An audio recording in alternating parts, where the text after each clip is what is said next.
Hypocrisy की इंतहा पता है क्या होती है? एसजीपीसी को देख लो, पता चल जाएगा। जिन्हें नहीं पता उनको बता देता हूं कि अभी हाल ही में एक वीडियो सोशल मीडिया के ऊपर वायरल हो रहा है, जिसमें एक मुस्लिम युवक गोल्डन टेम्पल के अंदर स्कल कैप पहने हुए सरोवर के पानी से कुल्ला करते हुए दिख रहा है और साथ ही रील भी बना रहा है।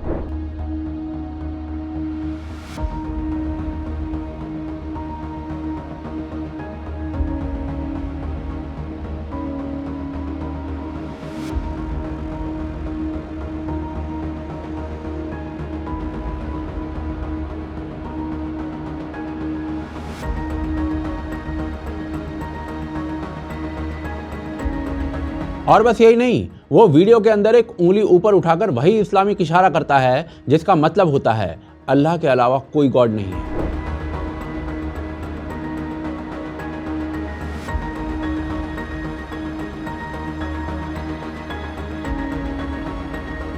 और आप आयरनी देखिए, ये सब गोल्डन टेम्पल जैसे उस पवित्र स्थान के अंदर हो रहा है जो सभी धर्मों को एक नज़र से देखता है, जिसके दरवाजे हर धर्म के लिए खुले रहते हैं। लेकिन बावजूद इसके आज गोल्डन टेम्पल के अंदर वो हरकत की गई जो अनएक्सेप्टेबल थी। और उसके बाद पता है क्या हुआ? इस वीडियो के सामने आते ही आम लोगों का गुस्सा फूट पड़ा। सोशल मीडिया के ऊपर सवाल उठने लगे। लोगों ने साफ साफ कहा कि भाई ये तो गलत है। लेकिन सबसे चौंकाने वाली बात ये रही कि एसजीपीसी, जो कि खुद को सिख धर्म का सबसे बड़ा ठेकेदार बताती है, वो इस पूरे मामले पर ऐसे चुप रही जैसे उन्होंने फेविकॉल पी लिया हो। एसजीपीसी के हेड ने कहा कि शायद उस व्यक्ति को नियमों की जानकारी नहीं थी, ये सारी गलती सेवादार की रही होगी। शायद वो कहना चाहते हैं कि भाई अगली बार से कोई दूसरे रिलीजन का व्यक्ति आएगा तो उसके लिए पिकनिक स्पॉट अलग से बनवा देंगे। जिन्ना साडा स्टाफ हैगा, सेवादार हैगे आ, उन्हां नाल कीतीआं किते फिर भी गलती साडे सेवादारां दी अक्खां ते नहीं आया होएगा, क्योंकि दूजे धर्मां वालियां नूं ये नहीं पता हुंदा भी इत्थे मर्यादा की है, सिद्धांत की है। ते असीं ये जरूर करदे हां कि पहरा जिहड़ा वो सख्त कीता जावेगा, रखिया जाएगा, कोई अगे तो इदां दी गलती ना करे।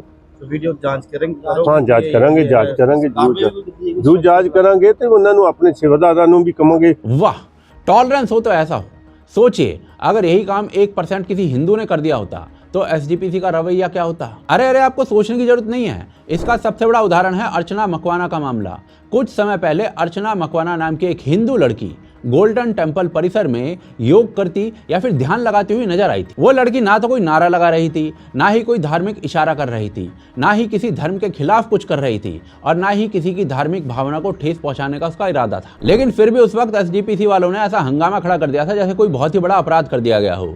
गोल्डन टेम्पल में बस उस लड़की ने योग क्या कर दिया, उसके ऊपर केसेस हो गए। सोशल मीडिया पर उसके खिलाफ माहौल बना दिया गया और उसे जान से मारने तक की धमकियां दे दी गई थी। बाकायदा उस बंदी को माफी मांगनी पड़ी थी ताकि उसके साथ कुछ गलत ना हो जाए। मेरी ऐसी कोई इंटेंट नहीं था। मुझे इतना बुरा लग रहा है कि आपको बुरा लगा है, प्लीज मुझे माफ कर देना। मेरा ऐसा किसी भी संप्रदाय को या किसी भी रिलीजियस इंस्टीट्यूशन को हर्ट करने का मेरा कोई इंटेंशन नहीं था। बहुत गलत तरीके से मुझे परसीव किया गया है। मुझे इतनी सारी धमकियां आ रही है, मारने की धमकियां आ रही है। पर आज यही वो एसजीपीसी है जो चुप है जब एक्चुअल में रिलीजियस साइट को डिमीन किया जाता है, उसके प्रिंसिपल्स को इंफीरियर बताया जाता है, तब एसजीपीसी वाले चुप हैं। कह रहे हैं कि भाई मुंडे नू पता ही नहीं होगा कि मर्यादा क्या होती है, सेवादार की गलती है। और ये एक घटना ना पॉलिटिकल एजेंडा क्लियर कर देती है। पर देखिए, ये कोई पहली बार नहीं हो रहा है जब एसजीपीसी ने इस तरीके से दोहरेपन का रवैया अपनाया हो। पिछले कुछ सालों की घटनाओं को देखा जाए तो एक पैटर्न साफ दिखता है। जब भी मामला हिंदू संप्रदाय या हिंदू प्रतीकों से जुड़ा होता है, एसजीपीसी वाले तुरंत आक्रामक रुख अपनाते हुए दिखते हैं। लेकिन जैसे ही मामला मुस्लिम या पाकिस्तान से जुड़ा हुआ दिखता है ना, तो भाषा नरम हो जाती है और प्रतिक्रिया सीमित रह जाती है। उदाहरण के तौर पर हिंदू राष्ट्र वाले बयान पर एसजीपीसी ने बाकायदा विरोध किया था और कहा था कि भारत कभी भी हिंदू राष्ट्र नहीं बनेगा। कंगना रनौत की फिल्म इमरजेंसी के खिलाफ एसजीपीसी ने पूरे पंजाब में प्रदर्शन किए थे और सिनेमा घरों पर तोड़फोड़ की धमकी दी थी। पंजाब सरकार ने एक विज्ञापन में एआई से बनी हुई गोल्डन टेम्पल की इमेज को इस्तेमाल कर लिया था, तो एसजीपीसी ने उसे भी धार्मिक भावनाओं का अपमान बताया था। इन सभी मामलों में एसजीपीसी का रुख सख्त था, तेज था, आक्रामक था। लेकिन जब बात एक्चुअल बेअदबी के केस की आती है और जब मामला मोमिन भाइयों से जुड़ा होता है, तो पूरा स्टांस ही चेंज हो जाता है। मतलब भाई साहब, आदमी मंदिर में बैठकर ऑलमोस्ट वजू कर गया, लेकिन इनको कोई चिंता ही नहीं है। इसी को हिपोक्रेसी कहते हैं। आज गोल्डन टेम्पल के अंदर सरोवर का पानी बहुत पवित्र माना जाता है। वहां साफ साफ लिखा हुआ है कि थूकना, कुल्ला करना, गंदगी फैलाना, ये सब कुछ मना है। और ऐसे में एक बंदा स्वर्ण मंदिर के आकर ये सब कुछ कर जाता है और एसजीपीसी वाले कह रहे हैं कि भाई शायद उसे पता ही नहीं होगा। मुझे तो ये सब कुछ अपने आप में एक मजाक लग रहा है। गोल्डन टेम्पल कोई ऐसी वैसी जगह नहीं है, ये सिखिज्म का एपिसेंटर है और यहाँ पर कोई बंदा आकर ऐसे ही कुछ भी कर जाएगा और उसे जानकारी नहीं होगी। मेरा मतलब है भाई किसे वाइट वॉश कर रहे हो यार, इतना तो कोई बेवकूफ भी जान जाएगा कि हकीकत क्या है। बाकायदा वो बंदा अल्लाह इज वन की निशानी के तौर पर अपने हाथ को ऊपर खड़ा करते हुए प्रतीत हो रहा था, साफ साफ दिख रहा था ये सब कुछ। पर ऐसे में सवाल ये उठता है कि एसजीपीसी ऐसा कर क्यों रही है। तो देखिए इसके लिए ना आपको एसजीपीसी के इतिहास को समझना पड़ेगा। एसजीपीसी का गठन ब्रिटिश काल में हुआ था। उससे पहले सिख और हिंदू समाज के बीच में रिश्ते काफी सहज होते थे। पुराने चित्रों और दस्तावेजों में साफ साफ दिखता है कि गोल्डन टेम्पल की परिक्रमा में योगी योग करते थे, ब्राह्मण पंचांग लिखते थे, साधु तिलक लगाते थे। उस समय इन चीजों को कोई खतरा नहीं माना जाता था। यहाँ तक कि 1905 तक देवी की प्रतिमा भी गोल्डन टेम्पल में स्थापित थी। एसजीपीसी बनने के बाद एक अलग पहचान का नैरेटिव धीरे धीरे खड़ा किया जाता है और उस अलग आइडेंटिटी को जोर शोर से दोहराया जाने लगता है। विच इज ओके, मुझे कोई दिक्कत नहीं है किसी की अलग आइडेंटिटी होने पर इससे दोनों समुदाय के बीच में दूरी बढ़ने लगती है। एसजीपीसी के शुरुआती नेताओं में कुछ लोग ब्रिटिश सरकार के करीब भी थे। सुंदर सिंह मजीठिया जैसे नेता ब्रिटिश सरकार के लिए काम करते थे और बाद में एसजीपीसी के बड़े पदों पर पहुंचे थे। उन्होंने जनरल डायर जैसे लोगों का सम्मान तक किया था, जिनका नाम जलियांवाला बाग जैसे नरसंहार से जुड़ा हुआ है। और ये सारा का सारा इतिहास बहुत कुछ बताता है एसजीपीसी के बारे में। एंड आज भी बहुत ज्यादा कुछ नहीं बदला है।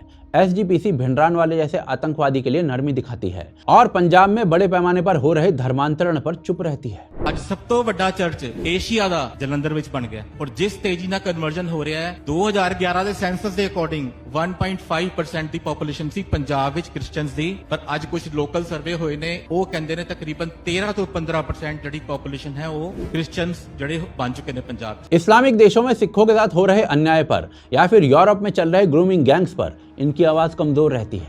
यूके ਦੇ ਵਿੱਚ 15 ਸਾਲ ਦੀ ਸਿੱਖ ਬੱਚੀ ਦੇ ਨਾਲ ਪਾਕਿਸਤਾਨੀ ਗਰੂਮਿੰਗ ਗੈਂਗ ਦੇ ਵੱਲੋਂ ਕੀਤੇ ਗੈਂਗ ਰੇਪ ਦੇ ਇੰਨੇ ਦਿਨ ਬੀਤ ਜਾਣ ਦੇ ਬਾਅਦ ਸਿੱਖ ਲੀਡਰਾਂ ਵੱਲੋਂ ਵੱਟੀ ਚੁੱਪ ਕਰਕੇ ਸੋਸ਼ਲ ਮੀਡੀਆ ਤੇ ਲੋਕ ਰੌਲਾ ਪਾ ਰਹੇ ਨੇ ਕਿ ਲੋਕਾਂ ਦੀਆਂ ਧੀਆਂ ਨੂੰ ਛਡਾ ਕੇ ਲੈ ਕੇ ਆਉਣ ਦੀਆਂ ਦੁਹਾਈਆਂ ਦੇਣ ਵਾਲੇ ਅੱਜ ਜਦੋਂ ਆਪਣੀ ਧੀ ਦੀ ਵਾਰੀ ਆਈ ਹੈ ਤਾਂ ਚੁੱਪ ਕਿਉਂ ਨੇ ਬਈ? चुप होण भी क्यों ना?